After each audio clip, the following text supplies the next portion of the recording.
Iran ವಿರುದ್ಧ ಸಮರ ಸಾರಿದ ಅಮೆರಿಕಕ್ಕೂ ಇದೀಗ ಇಂಧನ ಬೆಲೆ ಏರಿಕೆ ಬಿಸಿ ತಟ್ಟಿದೆ.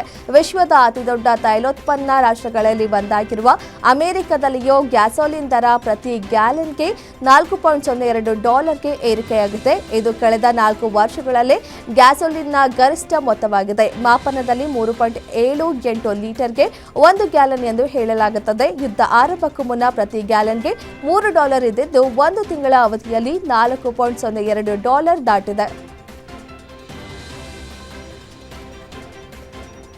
ಕೊಲ್ಲಿ ಯುದ್ಧ ದಿನದಿಂದ ದಿನಕ್ಕೆ ತೀವ್ರ ಸ್ವರೂಪವನ್ನ ಪಡೆದುಕೊಳ್ಳುತ್ತಲೇ ಇದೆ. ಒಂದೆಡೆ ಇರಾನ್ ಜೊತೆ ಸಂಧಾನ ಮಾತುಕತೆಯ ಯತ್ನಗಳು ನಡೆದಿರುವಾಗಲೇ ಇಂದು ಬೆಳಗಿನ ಜಾವ ಅಮೆರಿಕದಿಂದ ಇರಾನ್ನ ಕೇಂದ್ರ ನಗರವಾದ ಇಸ್ಫಹಾನ್ ಮೇಲೆ ಭೀಕರ ದಾಳಿ ನಡೆಸಲಾಗಿದೆ.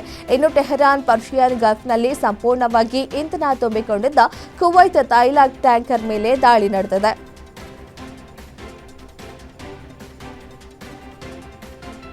ನಮ್ಮ ನಾಯಕರನ್ನ ಗುರಿಯಾಗಿಸಿ ಉದ್ದೇಶಿತ ಹತ್ಯೆಗಳನ್ನು ನಡೆಸಿದ್ರೆ ನಾವು ಗಲ್ಫ್ನಲ್ಲಿರುವ ಅಮೆರಿಕದ ಐಟಿ ಕಂಪನಿಗಳ ಮೇಲೆ ಇಂದಿನಿಂದಲೇ ದಾಳಿ ಆರಂಭಿಸುತ್ತೇವೆ ಎಂದು ಇರಾನ್ ಸರ್ಕಾರ ಎಚ್ಚರಿಸಿದೆ. ಐಆರ್ಜಿಸಿ ಬಿಡುಗಡೆ ಮಾಡಿರುವ ಹೇಳಿಕೆ ಪ್ರಕಾರ Microsoft, Google, apple, Intel, Tesla, meta, Boeing ಸೇರಿದಂತೆ 18 ಕಂಪನಿಗಳನ್ನು ಹೆಸರಿಸಲಾಗಿದ್ದು, ಇರಾನ್ನಲ್ಲಿ ನಡೆಸಲಾಗುವ ಉಗ್ರ ಕೃತ್ಯಗಳಿಗೆ ಬದಲಾಗಿ ಈ ಎಲ್ಲಾ ಕಂಪನಿಗಳು ತಮ್ಮ ಘಟಕಗಳನ್ನು ಕಳೆದುಕೊಳ್ಳಬೇಕಾಗುವುದು ಎಂದು ಎಚ್ಚರಿಸಿದೆ. ಭಾರತೀಯ ವಾಯುಪಡೆಗೆ 2 ಪರ್ವತ ರೌಡರ್ಗಳು ಮತ್ತು ಅದಕ್ಕೆ ಸಂಬಂಧಿಸಿದ ಮೂಲ ಸೌಕರ್ಯಗಳನ್ನು ಒದಗಿಸಿಕೊಡಲು ರಕ್ಷಣಾ ಸಚಿವಾಲಯವು ಸರ್ಕಾರಿ ಸ್ವಾಮ್ಯದ ಭಾರತ್ ಎಲೆಕ್ಟ್ರಾನಿಕ್ಸ್ ಲಿಮಿಟೆಡ್ನೊಂದಿಗೆ 1950 ಕೋಟಿ ರೂಪಾಯಿಗಳ ಒಪ್ಪಂದಕ್ಕೆ ಸಹಿ ಹಾಕಿತು. ಈ ರೌಡರ್ಗಳ ಸ್ಥಾಪನೆ ಮತ್ತು ಕಾರ್ಯಾರಂಭವು ದೇಶದ ವಾಯು ರಕ್ಷಣೆಯನ್ನು ಹೆಚ್ಚಿಸುತ್ತದೆ ಮತ್ತು ರಾಷ್ಟ್ರೀಯ ಭದ್ರತೆಯನ್ನು ಬಲಪಡಿಸುತ್ತದೆ ಎಂದು ರಕ್ಷಣಾ ಸಚಿವಾಲಯ ಹೇಳಿದೆ.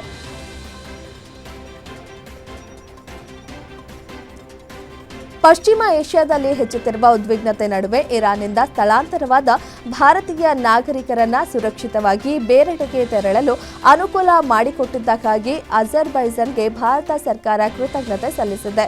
ಅಜರ್ಬೈಜಾನ್ನಲ್ಲಿರುವ ಭಾರತೀಯ ರಾಯಭಾರ ಕಚೇರಿಯು ತನ್ನ ಪ್ರಜೆಗಳ ಸುಗಮ ಮತ್ತು ಸುರಕ್ಷಿತ ಸಂಚಾರವನ್ನು ಖಚಿತಪಡಿಸಿಕೊಳ್ಳಲು ನೀಡಿದ ಬೆಂಬಲಕ್ಕಾಗಿ ಅಜರ್ಬೈಜಾನ್ ಅಧಿಕಾರಿಗಳಿಗೆ ಧನ್ಯವಾದಗಳನ್ನು ಅರ್ಪಿಸಿದೆ.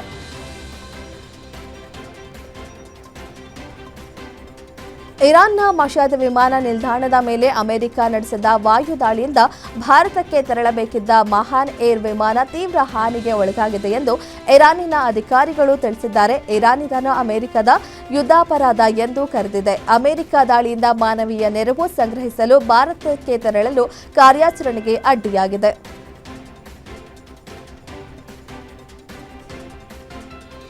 ಇರಾನ್ ವಿರುದ್ಧ ಯುದ್ಧ ನಡೆಸುತ್ತಿರುವ ಅಮೆರಿಕಗೆ ಇಟಲಿ ಶಾಕ್ ನೀಡಿದೆ. ಸಿಸಿಲಿಯ ಸಿಗೋನೆಲ್ಲಾ ವಾಯುನೆಲೆಯನ್ನ ಬಳಸಲು ಅನುಮತಿ ನೀಡುವುದಿಲ್ಲ ಎಂದು ಹೇಳಿದೆ.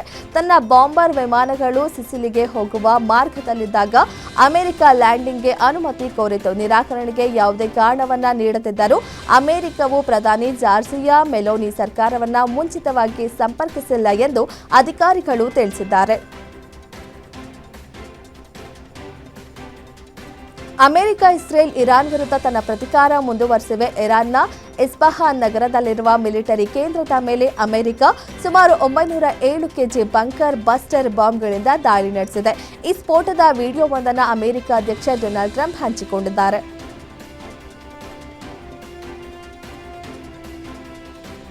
ಫೆಬ್ರವರಿ 28ರಂದು ಯುದ್ಧ ಶುರುವಾಗಿದ್ದಾಗಿಂದಲೂ ಅಮೆರಿಕದೊಂದಿಗೆ ಯಾವುದೇ ರೀತಿಯ ಪ್ರತ್ಯಕ್ಷ ಪರೋಕ್ಷ ಮಾತುಕತೆಗಳು ನಡೆದಿಲ್ಲ.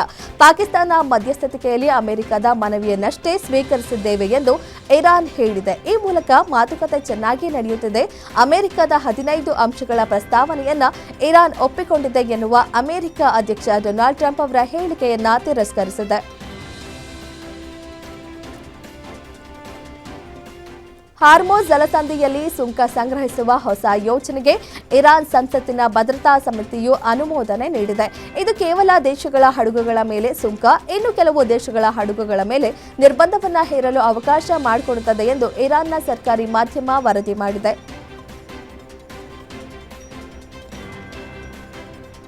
ಹಾರ್ಮೋಜ್ ಜಲಸಂಧಿಯು ಮುಚ್ಚಲ್ಪಟ್ಟಿದ್ದರೂ ಇರಾನ್ ವಿರುದ್ಧದ ಯುದ್ಧವನ್ನು ಕೊನೆಗೊಳಿಸಲು ಅಮೆರಿಕ ಅಧ್ಯಕ್ಷ ಡೊನಾಲ್ಡ್ ಟ್ರಂಪ್ ಉತ್ಸುಕರಾಗಿದ್ದಾರೆ ಎಂದು ವರದಿ ತಿಳಿಸಿದೆ. 1/5 ಭಾಗದಷ್ಟು ತೈಲವನ್ನ ಸಾಗಿಸುವ ಚೌಕ್ ಪಾಯಿಂಟ್ ಹಾರ್ಮಜ್ ಜಲಸಂಧಿ ಮತ್ತೆ ತೆರೆಯುವ ಪ್ರಯತ್ನ ಕೈಬಿಡುವುದಾಗಿ ಟ್ರಂಪ್ ಹೇಳಿದ್ದಾರೆ.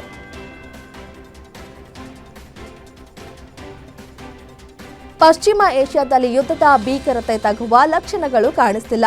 ಅಮೆರಿಕ ಅಧ್ಯಕ್ಷ ಡೊನಾಲ್ಡ್ ಟ್ರಂಪ್ ಮತ್ತು ಇರಾನ್ ನಡುವೆ ಸಂಭವನೀಯ ಶಾಂತಿ ಒಪ್ಪಂದದ ಮಾತುಕತೆಗಳು ನಡೆಯದಿದ್ದರೂ ಲೆಬನಾನ್ನಲ್ಲಿರುವ ಹೆಜ್ಬುಲ್ಲಾ ವಿರುದ್ಧದ ತನ್ನ ಸೈನಿಕ ಕಾರ್ಯಾಚರಣೆಯನ್ನ ಇಸ್ರೇಲ್ ನಿಲ್ಲಿಸುವುದಿಲ್ಲ ಎಂದು ಪ್ರಧಾನಿ ಬೆಂಜಮಿನ್ ನೆತನ್ಯಾಹು ಸ್ಪಷ್ಟಪಡಿಸಿದ್ದಾರೆ.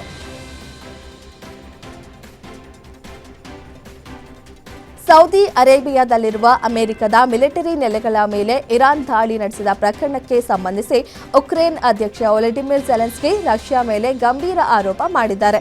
ಇರಾನ್ಗೆ ರಷ್ಯಾ ಉಪಗ್ರಹ ಗುಪ್ತಚರ ಮಾಹಿತಿ ಹಂಚಿಕೊಂಡಿದ್ದು ದಾಳಿಗೆ ನೆರವಾಗಿದೆ ಎಂಬುದಾಗಿ ಅವರು ಹೇಳಿದ್ದಾರೆ. ಟಾಸ್ ಸೋತು ಮೊದಲು ಬ್ಯಾಟ್ ಬೀಸಿದ ಗುಜರಾತ್ 6 ವಿಕೆಟ್ ನಷ್ಟಕ್ಕೆ 162 ರನ್ ಹೊಡೆಯಿತು. ಈ ಮೊತ್ತವನ್ನು ಬೆನ್ನಹಟ್ಟಿದ ಪಂಜಾಬ್ ಇನ್ನು 5 ಎಸೆತ ಬಾಕಿ ಇರುವಂತೆಯೇ 165 ರನ್ ಹೊಡೆದು ಟೂರ್ನಿಯಲ್ಲಿ ಶುಭಾರಂಭ ಮಾಡಿತು.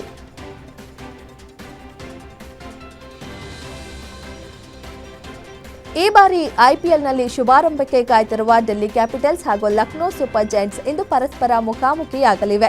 ಕಳೆದ ಆವೃತ್ತಿಯಲ್ಲಿ ಈ ಎರಡೂ ತಂಡಗಳು ಪ್ಲೇ ಆಫ್ಗೆ ಪ್ರವೇಶಿಸಿರಲಿಲ್ಲ. ಈ ಬಾರಿ ಸುಧಾರಿತ ಪ್ರದರ್ಶನ ನೀಡಿ ನಾಕೌಟ್ಗೆ ಇರುವ ವಿಶ್ವಾಸದಲ್ಲಿದೆ.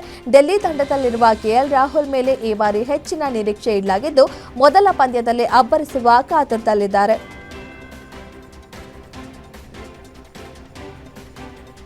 ಚೆನ್ನೈ ಸೂಪರ್ ಕಿಂಗ್ಸ್ ವಿರುದ್ಧ ಕೇವಲ 15 ಎಸೆತಗಳಲ್ಲಿ ಅರ್ಧಶತಕ ಬಾರಿಸುವ ಮೂಲಕ ರಾಜಸ್ಥಾನ್ ರಾಯಲ್ಸ್ ತಂಡದ ಯುವ ಆರಂಭಿಕ Vaibhav Suryavanshi Indian Premier League ಟೂರ್ನಿಯಲ್ಲಿ ವಿಶೇಷ ದಾಖಲೆಯನ್ನ ಬರೆದಿದ್ದಾರೆ.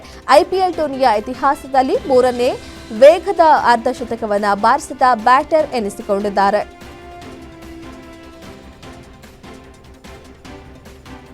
ರಿಷಬ್ ಶೆಟ್ಟಿ ಅವರು ಜೈ ಹನುಮಾನ್ ಚಿತ್ರಕ್ಕಾಗಿ ಭರ್ಜರಿ ಸಿದ್ಧತೆ ನಡೆಸಿದ್ದಾರೆ. ನಿರ್ದೇಶಕ ಪ್ರಶಾಂತ್ ವರ್ಮಾ ಅವರ ಈ ಮಹತ್ವಾಕಾಂಕ್ಷಿ ಪ್ರಾಜೆಕ್ಟ್ಗೆ ಮೈತ್ರಿ ಮೂವಿ ಮೇಕರ್ಸ್ ಜೊತೆ ರಿಷಬ್ ಶೆಟ್ಟಿ ಫಿಲ್ಮ್ಸ್ ಕೂಡ ಕೈ ಜೋಡಿಸಿದೆ. ಮೇ ತಿಂಗಳಿನಿಂದ ಈ ಸಿನಿಮಾದ ಚಿತ್ರೀಕರಣದಲ್ಲಿ ರಿಷಬ್ ಶೆಟ್ಟಿ ಭಾಗಿಯಾಗಲಿದ್ದಾರೆ.